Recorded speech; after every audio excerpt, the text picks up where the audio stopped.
আজকের আমার রেসিপি কুমড়ো শাক। কুমড়ো শাক তো অনেকে অনেকভাবে খায়, বেশিরভাগটাই লোকে পোস্ত দিয়ে খায়। তা কিন্তু আমি পোস্ত দেবো না, আমি ঘরোয়াভাবে করব। শুধু সামান্য একটু সর্ষে, কাঁচা লঙ্কা, নুন, হলুদ যেভাবে দিয়ে করে ঠিক সেইভাবে। কিন্তু আগে আমি ফোড়নে তেলও দেবো না, আগে আমি জলে বসাবো শাকটাকে। আগে আমি জলের ভিতরে দিয়ে দেবো আলুটা। আলু দিয়ে দিলাম, আর একবারে আমি শাকটাগুলোকে সবই দিয়ে দেবো।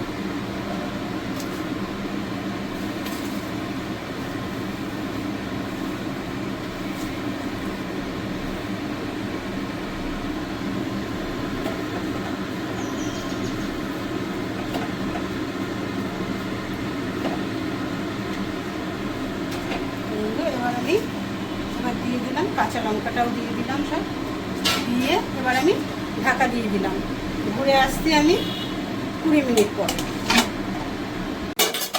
বন্ধু, ফিরে এলাম 20 মিনিট পর। 20 মিনিটের মধ্যে ভালো করে শাক আলু সম্পূর্ণই সিদ্ধ হয়ে গেছে।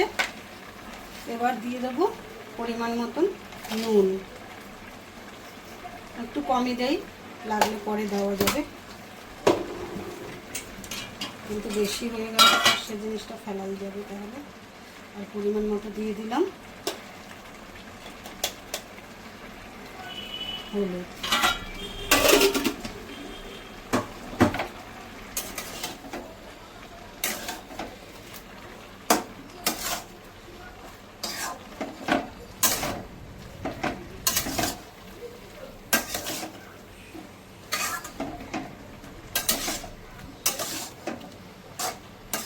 এবার এটাতে ফোড়নটা দিয়ে দেবো, শাকটাকে ঢেলে নেব।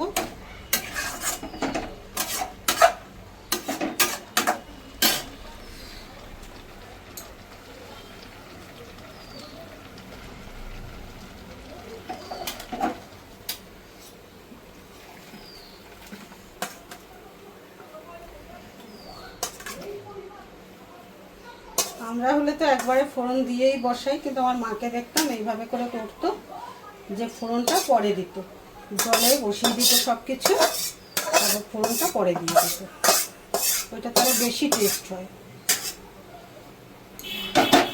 শাক তো আর ভেজে নিয়ে রান্না করলে টেস্ট হয় না বেশি।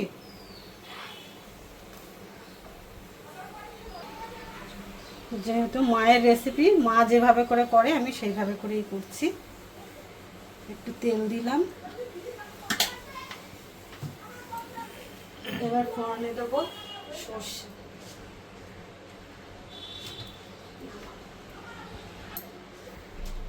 বন্ধু, ফোড়নে দিয়ে দিলাম কটা সর্ষে।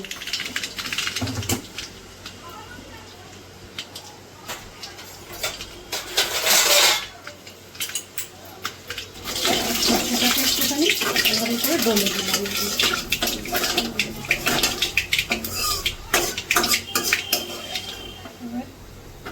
একটুখানি তেলটা এখানে দিয়ে দিই।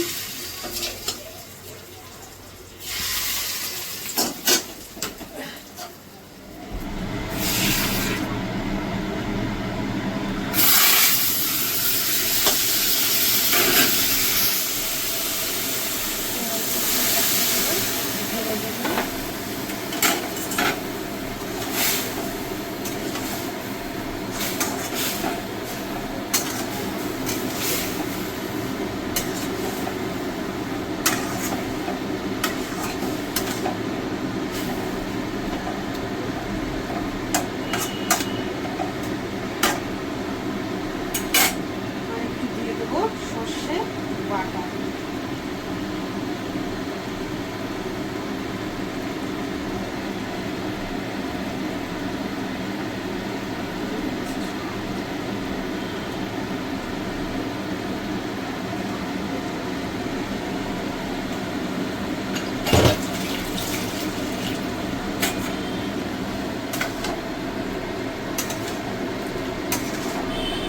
সামান্য একটু সর্ষে বাটা দিয়ে দিলাম।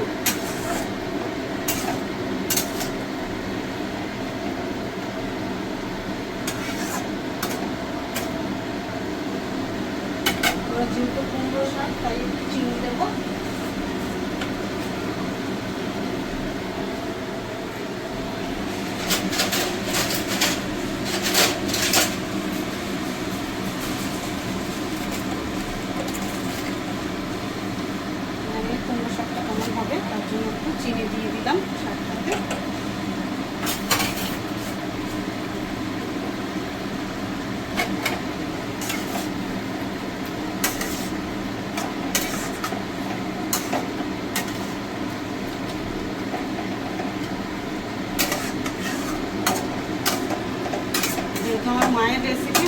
যেভাবে করে আমি সেইভাবেই করলাম।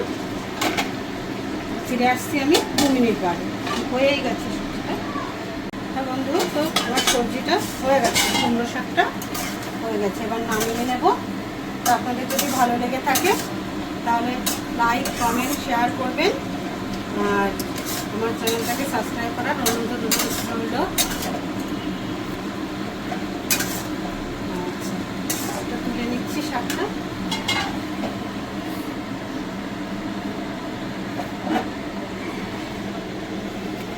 জানি না কেমন হবে, মায়ের রেসিপি মায়ের মতো করে করার চেষ্টা করলাম, কিন্তু ওনাদের মতো তো করার মতন আমাদের নেই, পারবো কিনা, আমাদেরটা হয়েছে কিনা সেভাবে চেষ্টা করলাম। দেখি কত আপনারাও করে খেয়ে দেখবেন এইভাবে করে।